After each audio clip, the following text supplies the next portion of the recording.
दर को हम किस तरीके से कम कर सकें, उन युवाओं को, उन छात्रों को हम किस तरीके से एक बेहतर माहौल दे सकें।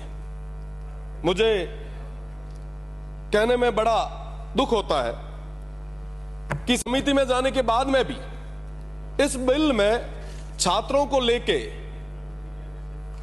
जो छूट, जो बेहतर माहौल की मांग जो की गई थी वो नहीं मिल पाया। आपने क्या किया? आपने किए जुर्माने कम किए, कोचिंग सेंटर्स को प्रोटेक्ट किया। जाहिर सी बात है, कोचिंग सेंटर आप चलाएं, स्टेट में कोचिंग सेंटर होने चाहिए, नए युवाओं को मौका मिले इसलिए तमाम चीजें होनी चाहिए, बाहर के राज्यों के विद्यार्थी यहां आने चाहिए। पर साहब, आप जो जुर्माने कम करके इनडायरेक्टली जो बेनिफिट दे रहे हो, क्या ये उन छात्रों के साथ ठीक है? आप देखें कि साहब फीस स्ट्रक्चर पे कोई बात आपने नहीं की। सबसे बड़ी जो समस्या है, हर व्यक्ति आर्थिक रूप से संपन्न नहीं होता, हर युवा आर्थिक रूप से संपन्न नहीं होता। फीस का एक बैरियर होना चाहिए, पर उस बैरियर की कोई बात नहीं। चारों तरफ लूट खसोट मच रही है। मेरे से पहले भी सम्मानित सदस्यों ने यह बात रखी। मुझे लगता है कि इस पे पुनः विचार करना चाहिए। साथ ही साथ थोड़े दिन पहले आपने देखा होगा, एक वीडियो काफी चला था। एक प्रतिष्ठित कोचिंग इंस्टीट्यूट में एक बच्ची टॉप फ्लोर पे नीचे कूदने के लिए तैयार थी, 2 टीचर्स ने उसको बचाया। ये स्थितियां आए दिन अपने प्रदेश में हो रही है, ना सिर्फ कोटा में, बल्कि जहां जहां भी कोचिंग इंस्टीट्यूट है वहां सब जगह ऐसी घटनाएं आए दिन हमें देखने को मिलती है। पर साहब, इसकी बात कौन करेगा? हम जो बिल ला रहे हैं, क्या इस बिल से हम उन तमाम लोगों को समाधान दे पा रहे हैं? कोई समाधान नहीं है, सिर्फ लिपापोती, सिर्फ बातें। मुझे लगता है कि ऐसे बिल के कारण, जिसका जो सही अर्थ, जिस दिन पहले दिन जब ये बिल आया तो विपक्ष के भी कई साथियों से मेरी बात हुई, उन्होंने कहा कि बहुत जरूरी बिल था और अच्छा हुआ है कि ये बिल ले आए। पर साहब, इस बिल का जो उद्देश्य था वो पूरी तरीके से खत्म हो चुका है। मैं आपको कहना चाहूंगा कि यहां पे 200 सम्मानित सदस्य बैठे हैं और 200 अपने बलबूते पे चुनाव जीत के लोकतांत्रिक सिस्टम से यहां तक पहुंचे हैं। इनके जिले की टीमें बनी है, कमेटियां बनी है। उन जिले की कमेटी में यहां बैठे हुए सम्मानित सदस्य हैं, वो भी मेंबर नहीं है। क्या किया है आपने? ब्लॉक स्तर पे कम से कम अगर आप कमेटी बनाओ, कोई प्रधान या कोई जनप्रतिनिधि को उसके अंदर सदस्य तो बनाए। अभी थोड़ी देर पहले विपक्ष के एक साथी कह रहे थे कि साहब ये सिस्टम तो पूरा 1-2 अधिकारी हैं वही चला रहे थे और आगे भी वही चलाएंगे। साहब, इससे आपकी जो इमेज है वो नेगेटिव हो रही है। इस तरीके से सारा जो सिस्टम है वो अधिकारियों के हाथ में ना दे। जनप्रतिनिधि जो चुन के आते हैं, उनके पास उनकी बात रखने की जगह होनी चाहिए। हर व्यक्ति सदन में छोटी छोटी चीजें लेके नहीं आएगा। कमेटी जो है जिला स्तर पे, आपने क्या किया? हर तीसरे साल साहब वापस इनको कोचिंग इंस्टीट्यूट्स को, जो छोटे कोचिंग इंस्टीट्यूट है उनका रजिस्ट्रेशन होगा।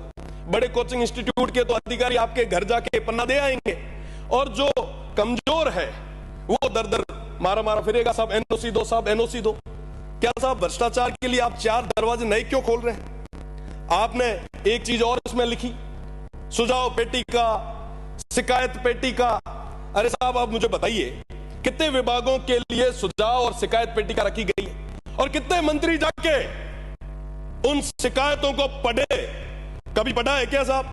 एक भी जगह नहीं है। फिर ये क्यों, ये नया नाटक क्यों? कोई बच्चा जाके शिकायत दे आएगा, पीछे से कोई आके निकालेगा, पढ़ेगा, अच्छा शिकायत दी है, रुको इलाज करते हैं। साहब, ये क्या है? किस तरीके से कर रहे हैं हम लोग? अगर वाकई आप चाहते हो बच्चे का इलाज, तो साहब ईश्वर ही करे, इया मिनत को नहीं वे। मैं आपसे तो यही निवेदन करना चाहूंगा कि ये जो बिल आया है, इसका जो मूल उद्देश्य, हम उससे ना भटके। तमाम चीजें होती रहेगी, ये युवाओं से जुड़ा हुआ विषय है। आने वाली पीढ़ी पूछेगी। ये युवा जो आज किसी कोचिंग इंस्टीट्यूट में तैयारी कर रहे हैं, जब कहीं विभाग में बैठेंगे, यहां आके बैठेंगे, तो कहेंगे साहब हमसे जो पहले यहां पे माननीय सदस्य थे, उन्होंने क्या क्या बिल किस किस तरीके से लाए। आप एक नजीर पेश करो। आप तो खुद मंत्री जी बहुत मजबूत आदमी हो, आपको तो मजबूती से बिल लाना चाहिए। आपको तो एजुकेशन सिस्टम की पूरी बागडोर हाथ में दे रखी है, हायर एजुकेशन जैसा बड़ा डिपार्टमेंट आपके पास में। आप तो कॉलेज और यूनिवर्सिटीज को टाइट करो ताकि हमारी आने वाली पीढ़ी को, उन तमाम युवाओं को कोचिंगों के भरोसे जाना ही नहीं। आप तो उन सिस्टम को इस तरीके से मजबूत करो, और मुझे पता है, मुझे पूरा भरोसा है कि आप मजबूती के साथ करेंगे। पर कहीं ना कहीं ये जो तमाम चीजें जो फैलाई जा रही है, इससे आपके एक ऑरा को डैमेज करने का प्रयास किया जा रहा है। मेरा तो निवेदन है कि इन छात्रों के हित में आप सोचें। साथ ही साथ अभी भर्तियों की बात चल रही थी, माननीय सदस्य, मैं अपनी बात खत्म कर रहा हूं।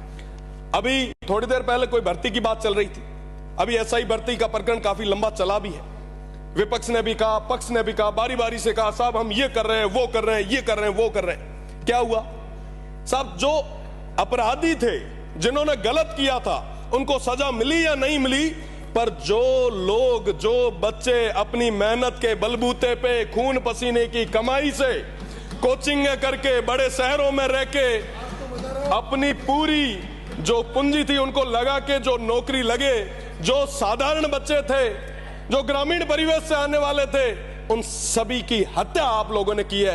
आपके हाथ भी रंगे हुए हैं। मैं तो इस सदन के माध्यम से, समाप्त कीजिए सभापति महोदय, मैं आपके माध्यम से मांग करना चाहूंगा कि जो विद्यार्थी, जो अभ्यर्थी जिनका कोई कसूर नहीं है, तो उन्हें आप उनके साथ न्याय करें, उनको पूरे तरीके से न्याय मिलना चाहिए। और कोचिंग आप बढ़ाएं, पर युवाओं का, आने वाली पीढ़ी के बारे में आप विशेषकर सही ढंग से सोचें और यूनिवर्सिटीज और कॉलेजेस को मजबूत करें। बहुत बहुत धन्यवाद।